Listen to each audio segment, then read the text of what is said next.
essa questão da Constituição Federal, falando de prestação de contas e encaminhamento da prestação de contas, diz no seu artigo 30, compete aos municípios instituir e arrecadar tributos de sua competência, bem como aplicar suas rendas sem prejuízo da obrigatoriedade de prestar contas e publicar balancetes nos prazos fixados à lei.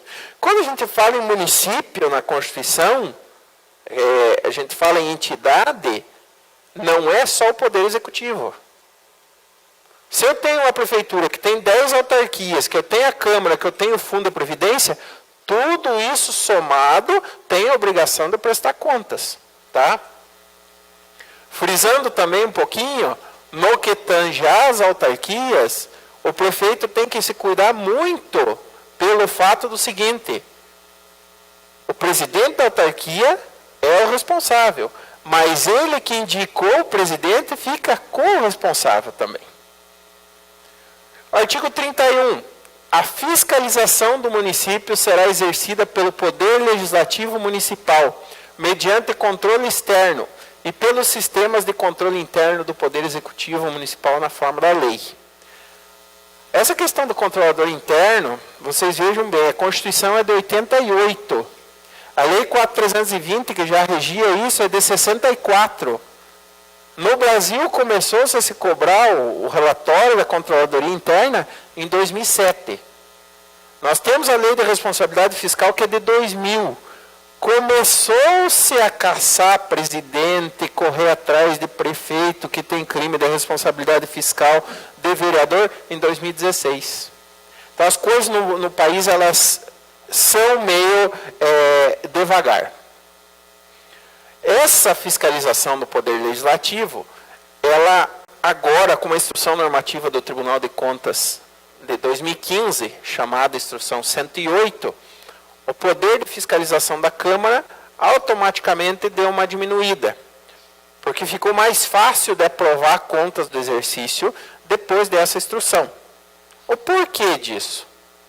Porque o tribunal tirou 18 itens da análise de prestação de contas e criou um tal de SGA, Sistema de Acompanhamento Remoto. Então, vários itens que eram da análise das contas, e que as contas anuais são o julgamento político, e que é da Câmara, saíram esses itens e passaram a ser analisados conforme o encaminhamento das remessas do SINAM aqui para Curitiba, para o Tribunal de Contas. O que eu falei aqui? Não que está sendo tirado o poder de julgar as contas anuais, mas desses 18 itens eram os itens que eram mais difíceis, às vezes, de você justificar. Uma conciliação bancária, uma diferença no frotas, erros materiais, e principalmente no final do ano de mandato, são os erros mais difíceis de se sanar, porque você não consegue documentação comprobatória para isso, né? Isso tudo virou o acompanhamento remoto.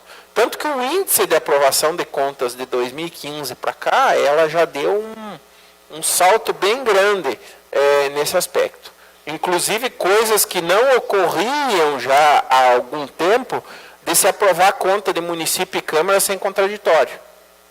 Você pode pegar o jornal aí de qualquer região, da região de vocês, o quanto tem de prefeito fazendo propaganda nos jornais, dizendo, em tal município não ocorria isso há mais de 20 anos, de não ter nenhuma ressalva nas contas, das contas serem perfeitas. Tá? Então, isso tudo é dessa mudança. Parágrafo 1º. O controle externo da Câmara Municipal será exercido com auxílio de tribunais de contas dos estados ou do município, ou dos conselhos do Tribunal de Contas dos municípios onde houver. A diferença do executivo para a conta de vocês é que, se a de vocês tiver erro, vocês for presidente da Câmara, a conta do presidente da Câmara tiver erro, ele não tem ninguém embaixo que julgue. Às vezes no executivo tem aquela questão assim, eu tenho de 9 vereadores, eu tenho 6. Eu de 21 vereadores, eu tenho 15. Então o que acontece? Lá embaixo você julga no legislativo.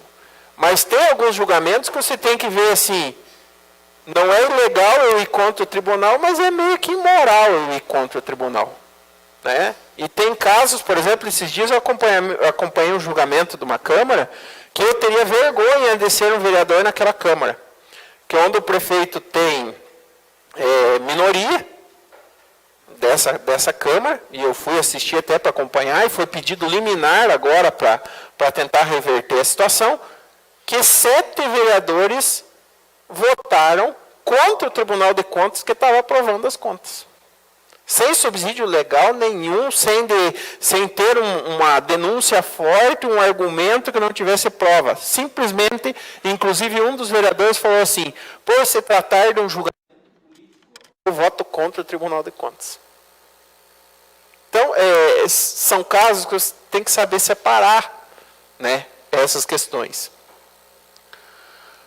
O parecer prévio emitido pelo órgão competente sobre as contas que o prefeito deve anualmente prestar, só deixará de prevalecer por decisão de 2/3 dos membros da Câmara Municipal. As contas dos municípios ficarão durante 60 dias anualmente à disposição de qualquer contribuinte para exame e apreciação, o que poderá questionar-lhes a legitimidade nos termos da lei. Aqui tem 2 coisas que vocês têm que se cuidar aqui. E agora, final do mandato, tem prefeito reeleito, tem presidente da Câmara que pode ir à reeleição para a presidência da Câmara, e a oposição até 17 de junho do ano que vem pode ingressar com N situações no eleitoral. E vincular o eleitoral às questões administrativas por improbidade. Isto aqui está previsto na Constituição. Qual que é a Câmara de vocês que recebe as contas do Executivo e coloca à disposição lá no Legislativo? Eu já visitei várias cidades, várias câmaras, de março a maio, que é o período que os municípios encaminham, e peço para ver as contas do município e as contas do Legislativo. Em 85% o processo não foi nem encaminhado para a Câmara. Se encaminha para o tribunal, pega-se um visto lá do presidente da Câmara, de que está lá na Câmara, e não tem nada. E alguém pode questionar isso. Alguém pode denunciar. Eu sempre brinco que tem algumas situações em que até pessoas que não são da nossa área estão ficando interessadas na área pública. Tem situações em que tudo isso que aconteceu a nível federal está refletindo lá nos municípios. Eu sempre brinco, eu sei que tem alguém aqui que já fez curso comigo, que já escutou essa história. Mas eu sempre gosto de frisar essa história para mostrar o interesse das pessoas. No município onde eu moro, eu participo de uma entidade, de uma associação. E nesta entidade, tem um médico que faz parte. Tem vários médicos que fazem parte. E um dia um médico chegou para mim e falou assim, João, tudo que está acontecendo no país, com essa questão do impeachment e tudo isso, você acha que está correta a cassação ou não? Falei, depende do ponto de vista a ser analisado.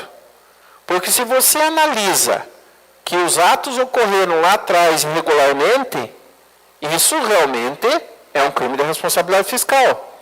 Agora, se existe uma documentação que, com efeitos retroativos, anulou aquela questão, o crime não existe mais.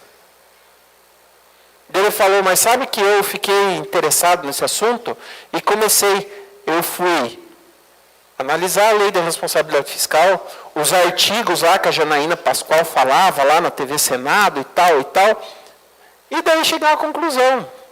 Tanto se falava também em portal de transparência do município, eu fui levantar o portal do nosso município. E nesses artigos lá que a advogada falava, eu pesquisei no portal nosso e o nosso prefeito também está fazendo crime da responsabilidade fiscal. O cara não é vereador, nunca se envolveu com a área pública, uma pessoa jovem. Então, o que acontece? Você imagine um portal de transparência solto na mão do adversário. Isso tanto para a Câmara quanto para a Prefeitura.